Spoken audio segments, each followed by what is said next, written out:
உறவுகள் அனைவருக்கும் வணக்கம். நான் திருச்சியில் நடைபெற்ற மாநாட்டுக்கு நேரில் போயிருந்தேன்.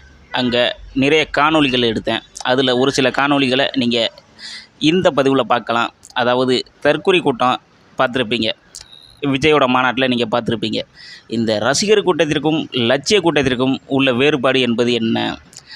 அதாவது கொள்கை கூட்டத்திற்கும் கூத்தாடி கூட்டத்திற்கும் உள்ள வேறுபாடு என்பது என்ன அப்படிங்கிறத நான் இப்போ போடுவேன் பார்த்தீங்களா? அந்த இடையில அந்த பதிவில் நீங்கள் பார்க்கலாம்.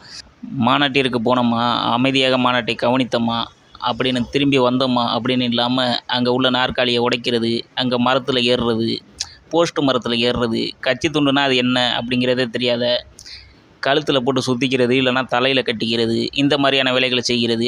ரெண்டாவது, எல்லாற்றிற்கும் மேலாக அந்த கட்சி துண்டே கீழே போட்டு மிதிப்பது, அப்படியே ஓடுவது, ஆடுவது, குதிப்பது, இப்படின்னு எக்ஸட்ரா அப்படின்னு என்ன வேணால் சொல்லலாம் இந்த தற்குறி கூட்டத்தை.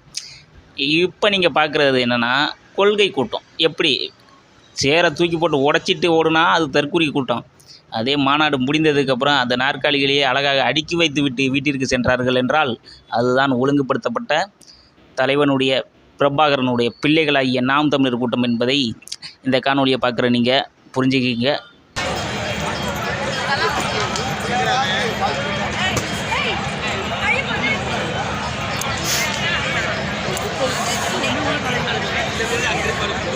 பேசிட்டு போறாங்க.